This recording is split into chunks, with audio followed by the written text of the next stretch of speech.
Olá, eu sou o professor Reginaldo e hoje iremos mergulhar no mundo da indução eletromagnética. Preparados? Então vamos lá! Desde que Hans Christian Ørsted descobriu que a corrente elétrica podia produzir magnetismo, o mundo científico voltou-se a pesquisar se o contrário também podia ocorrer. A pergunta que não tinha sido respondida por Ørsted era: será que o campo magnético também pode produzir corrente elétrica? Pois bem, essa pergunta foi respondida e provada mais adiante por Michael Faraday, através do fenômeno conhecido como indução eletromagnética. Acreditem, senhores, o mundo moderno como conhecemos hoje não seria possível sem o conhecimento e as aplicações práticas que se sucederam ao conhecimento desse fenômeno físico. Foi o fenômeno da indução eletromagnética que nos permitiu gerar, distribuir e utilizar energia elétrica em grandes quantidades, como utilizamos hoje em dia. Usinas geradoras de energia elétrica não existiriam sem os geradores de energia elétrica, e esses geradores, até hoje, são os equipamentos principais onde o fenômeno da indução eletromagnética se faz presente. São esses geradores que permitem que o mundo moderno se utilize da energia elétrica em grandes quantidades. Energia essa transmitida por grandes distâncias através das redes de transmissão e de distribuição.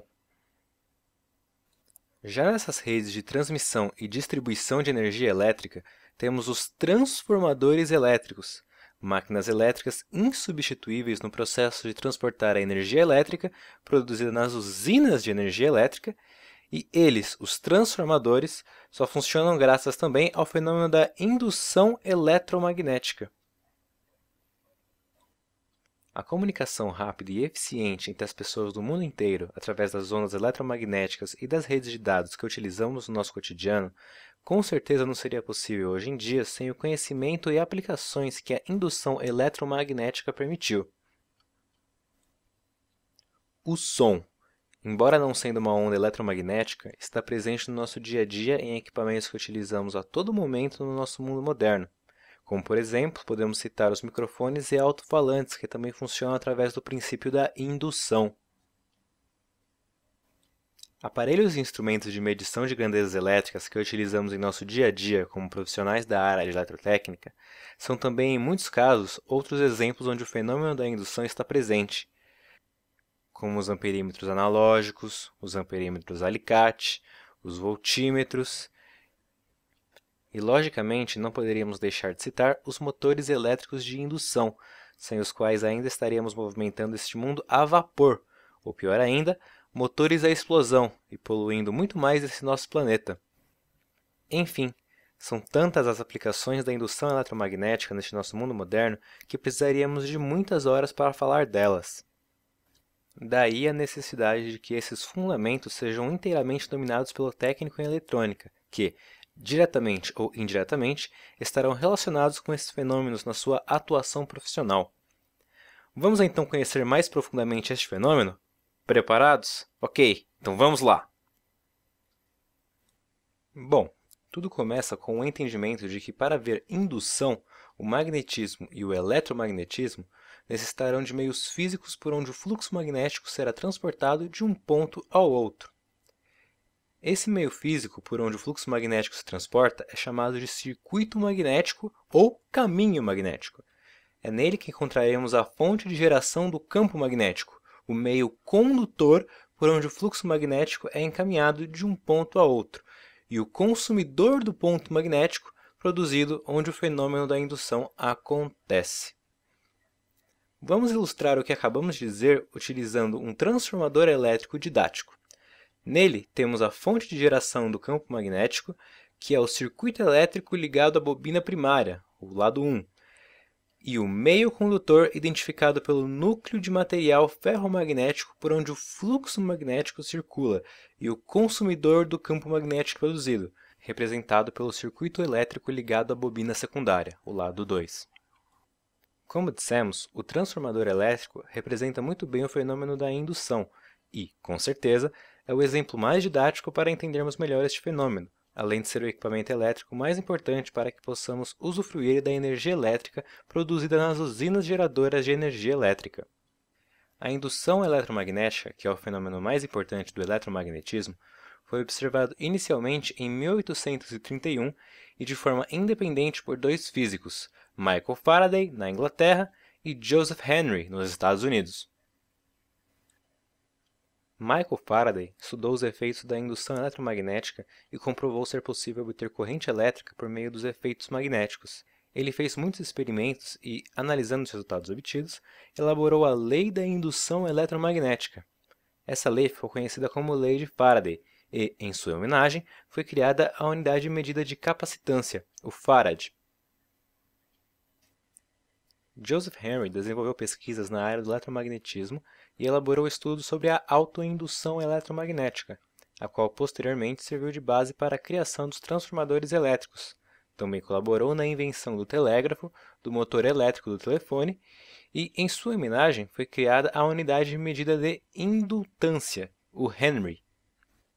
Eles verificaram a partir de experiências realizadas com solenoides enroladas em núcleos de material ferromagnético que era possível induzir corrente elétrica em um enrolamento secundário, sem que houvesse entre essas duas bobinas uma ligação elétrica. Na primeira bobina, faziam circular corrente elétrica variável no tempo, e na segunda bobina aparecia uma corrente elétrica induzida. Para conseguir entender o fenômeno da indução, Faraday fez algumas experiências que permitiram a ele estabelecer a famosa Lei de Faraday. Vamos explicar as duas mais importantes e suas conclusões. Nessa figura agora apresentada, temos a representação de uma experiência similar à primeira experiência de Faraday. Nessa experiência, temos dois enrolamentos, ou solenoides ou bobinas, como também são chamados os enrolamentos, ambos enrolados em um anel de material ferromagnético, o chamado núcleo, e esses enrolamentos não possuem ligação elétrica entre eles.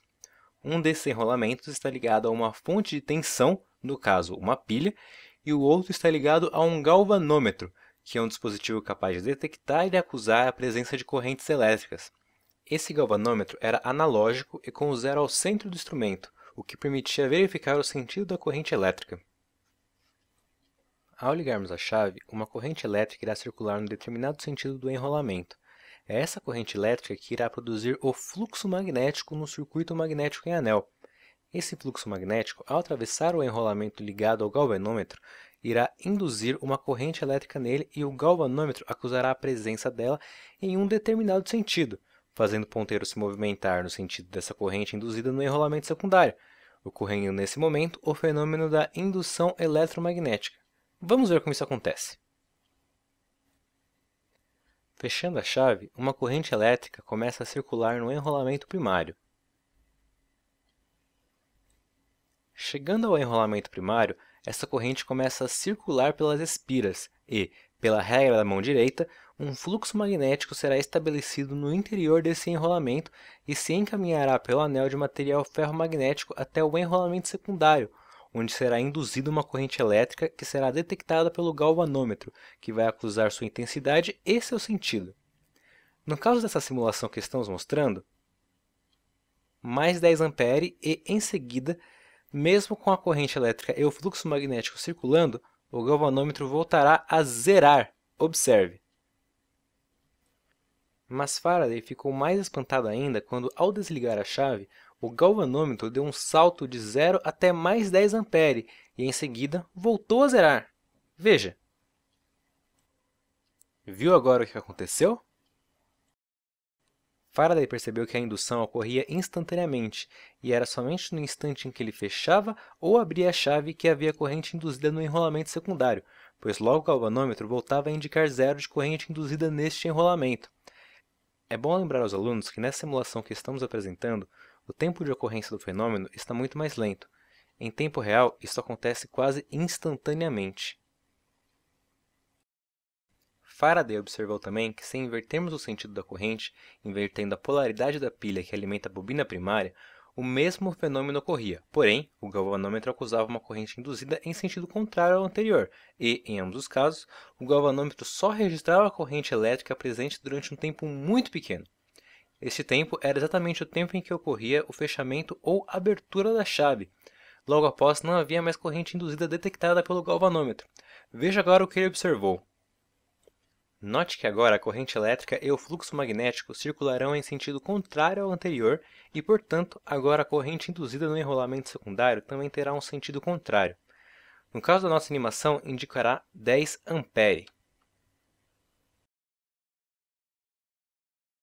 Faraday percebeu que somente havia indução enquanto a corrente elétrica que circulava no enrolamento ligado à pilha fosse variável e no tempo em que essa variação ocorresse, pois logo o galvanômetro zerava assim que a corrente não mais variasse no tempo. Então concluiu: a corrente elétrica que circula no enrolamento ligado à fonte tem que ser variável no tempo para que ocorra o fenômeno da indução. Faraday imaginou que, se a indução ocorria no tempo em que a corrente elétrica que circulava no enrolamento primário fosse variável e o que ligava o enrolamento primário ao secundário era o fluxo magnético que circulava pelo circuito magnético do anel, este também deveria ser variável, e isso deveria ser a causa de haver indução. E pensou: se agora variarmos apenas o fluxo magnético que atravessa o enrolamento e, nesse enrolamento, ligarmos um galvanômetro e ele acusar a presença de corrente elétrica, conseguirei provar que, na verdade, para que haja indução eletromagnética, é necessário somente que haja um fluxo magnético variável atravessando uma espira. Para tentar provar essa ideia, idealizou outra experiência como veremos a seguir. Nessa experiência simples que ele imaginou, temos algumas espiras de fio enroladas de forma circular, uma bobina, no qual está ligado também um galvanômetro. Nas proximidades dessa bobina é colocado um ímã que irá se movimentar em direção ao centro da bobina e em movimentos de vai e vem. Veja que ao fazermos um movimento de aproximação ou de afastamento na direção do centro dessa bobina, o galvanômetro irá acusar uma corrente induzida circulando por ela. Observe que ao aproximarmos o ímã da bobina, a corrente induzida circulará em determinado sentido, e ao afastarmos o ímã da bobina, a corrente induzida circulará em sentido contrário. No entanto, se pararmos o movimento do ímã, o galvanômetro não irá detectar corrente induzida na bobina e o galvanômetro indicará zero. Se repetirmos essa experiência, porém agora com o ímã fixo numa determinada posição e a bobina se movimentando em direção ao ímã, observamos que o galvanômetro também irá acusar corrente elétrica induzida na bobina e, se pararmos os movimentos relativos à bobina e o ímã, o galvanômetro volta a zerar. A partir das observações que fez, Faraday concluiu que a causa da existência ou não de corrente induzida seria a variação do fluxo magnético no interior da bobina. Enquanto esse fluxo magnético fosse variável no tempo, haveria corrente elétrica induzida em um enrolamento. Então concluiu: somente há indução eletromagnética se houver fluxo magnético variável atravessando a área interna de uma espira. Outras conclusões importantes devem ser observadas pelos alunos. A primeira delas é: quando alteramos o sentido de movimento relativo à bobina e o ímã, o sentido da corrente induzida também se altera, ora para um lado, ora para o outro.